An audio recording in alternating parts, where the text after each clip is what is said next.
if you're thinking about or currently taking Tirzepatide, Semaglutide, one of the anti-obesity medications, here are a few things that you should never do. The first one is start taking them while you have undiagnosed health issues. If you have ongoing tummy aches, constipations, bits of nausea, and then you start a medication that can have a wide range of side effects, it's difficult to know what's caused by the underlying condition and what's being caused by the medication. This not only makes it harder to diagnose the underlying condition, but it also makes it harder to titrate that medication because you don't know what side effects and what's the underlying health issue. It is much safer and healthier for you to get that health issue diagnosed first, understand does that present an additional risk to you on the medication. Having tests will also provide you a nice baseline that you can look back at later once you've been on the medication for a little while to see for any improvements in your health. Get those things fully diagnosed and then start the medication knowing exactly what's going on with your body. The second thing you should never do is assume that this is going to fail, and many serial dieters will. They'll be doing this to tick the box so that they know they've tried it, but not actually thinking it's going to work, and so they haven't planned for it to work. They haven't planned how they're going to pay beyond the first few months for their medication. They haven't signed up to a pharmacy initially that will see them through into maintenance and is likely to cut them off, so they're going to have to then find another provider. Set yourself up from the beginning with the idea that this might be a success, and that way you can prevent problems for yourself later on. This ties into my third point, which is holidays and events. You shouldn't feel you need to stop your medication to enjoy holidays and events. Lots of people do stop it because they want to have a drink and they want to eat, but maybe just go on these holidays and events and experience them differently. If you're on a GLP-1 and it takes your driver away for food, maybe you'll enjoy the dancing, maybe you'll enjoy doing something different and you'll view things differently. And this can actually be part of fundamental lifestyle change. And this ties into the point that I was making about planning for the future, because if you start these medications and you're going on holiday in 2 months' time, that can be pretty early on to a big lifestyle change, and you might not have anticipated that you would still be going and that it would be working for you, and then it presents additional challenges that had you planned, maybe you would have started it a little bit later. Never race up through the doses. The GLP-1s stay in your system for a few weeks. So if you take your first jab of the first dose and think, oh, it's not doing anything, I don't want to wait 4 weeks to increase my dose, and so you do it yourself, you take a higher dose the second week, you can absolutely scupper your progress. Because what happens with these medications is that you take your first dose and it goes into your system, and then that dose is still in your system in the second week when you take your second dose, and that goes on top. So you start to get a cumulative effect over those first 4 weeks, and it takes those 4 weeks for the level to actually build up to effect, and that is why we only titrate the dose up every 4 weeks. So don't just think because if in the first 2 weeks of a dose it's not making any difference that the third or fourth week won't make a big difference. Also, when it comes to the end of that fourth week, if you feel like you're getting maximum benefit and you feel like it's working and you're losing weight, then you don't necessarily need to increase your dose. It has been the done thing in the past and in studies for people to up the dose automatically every 4 weeks. But we know this doesn't work for everyone. For people like myself, I've never come off the starter dose. I lost all my weight on 2.5 milligrams of mounjaro, and that gives me a massive range now for in the future if I feel like I maybe need a higher dose or want to try something higher. I've got loads of room to maneuver. Don't feel you need to get on the highest dose possible straight away. Never forget that support is a two-way street. If you're going on these medications to try and transform your lifestyle, then you will probably expect support from those nearest to you. But what you also have to remember is that if you are completely transforming the way you live, particularly for partners or people who live with you, that can be hard for them as well.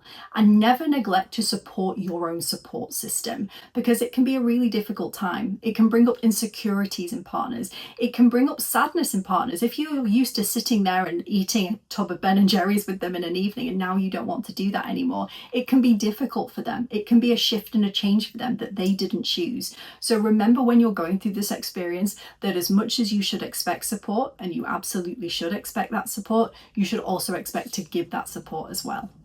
Never go on and off the drug. There are lots of people who play around with these medications who neither commit to taking them nor fully stop them. Start taking them and commit, or stop them and don't take them, and that's absolutely fine. But if you do this thing where you dance around between taking it sometimes and not taking it other times, you're never going to titrate and get that steady level in your body that allows your body to adjust to it. make sure before you start taking the medication that you want to take it. Make sure you've read before you start taking the medication. Don't do that thing where you take the medication because you know somebody who's taking it, then you start it and then you read about it and you're not sure if you should have taken it in the first place, and then somebody says something or you read something else and so you delay it and then you think I should take it because I've already taken it, and you end up kind of taking it but not really taking it. You're taking it every 2 weeks or every 3 weeks, and then you're throwing away pens, you're wasting money, you're not allowing your body to adapt to the medication, you're not titrating it to a steady level, you're maximizing side effects whilst minimizing benefit. Don't do it. Commit to taking it and take it, or don't take it, but don't do this halfway house. When you first start taking these medications, your body might respond very differently to food. So don't take your first jab or don't titrate up your dose and go straight into high fat, high carby food, because you may give yourself really bad side effects. Now, a lot of side effects can be caused by what we're eating, and sometimes it's not even the high fat, high carb foods. Our bodies can respond differently even to healthy food sometimes, and sometimes it's not down to what we're eating, we just get side effects. But if you go onto these medications and then you go straight into those foods, you're making it as likely as possible that you can have the negative side effects. So once you start taking them, or when you titrate your dose, instead gradually try different foods and see what works for you.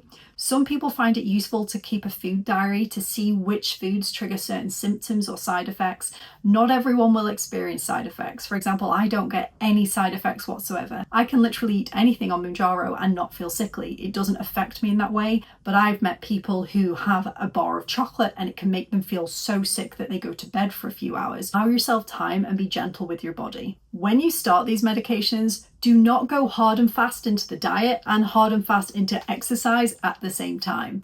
Even if you love exercise, it may not be the right thing for you to do. And also, if you are struggling with side effects or the medication or getting the diet right, then trying to commit to a hardcore exercise program at the same time, you might feel like you're failing because you're not getting the exercise in, but the diet just needs a little bit more time. Don't try and do too many things at once.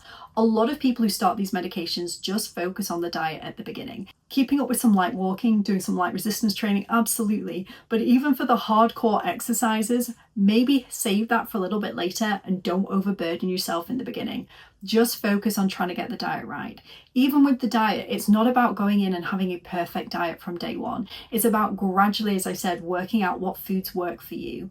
You might find if you have very high suppression on these medications that trying to eat this perfectly balanced plate is just not possible. So in that case, focus on your protein in the beginning. Get the protein and the important stuff in first and gradually build up.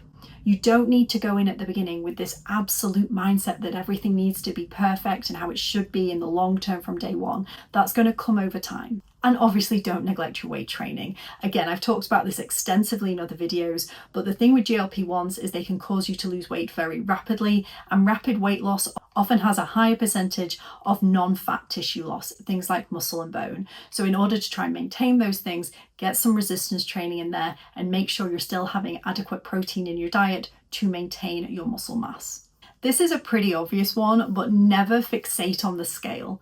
Lots of people will tell you this. It's very hard to do in practice. You don't control the scale. You can be doing everything right. You can physically be losing weight and the number might not be moving on the scale. And you need to remember that. So fixating on it does not necessarily help you.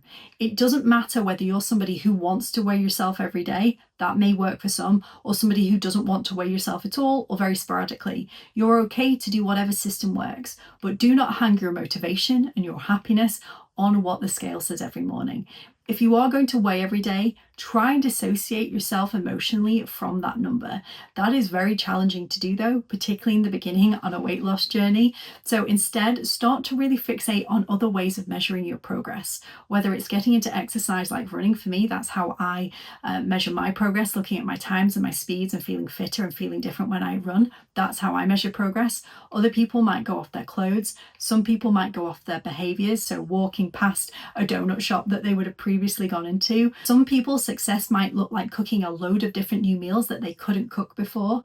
The thing is, if you monitor your success by behavior changes that are going to contribute to your outcome, you are going to have so much more success than just looking at a number every day and using that to monitor that actually means nothing. So measure things that help you get towards the point that you're trying to achieve. Never start taking these medications if you do not have adequate support. For some people, all the support that they'll want is somebody they can call if they have side effects, and that's okay. Know how to do that.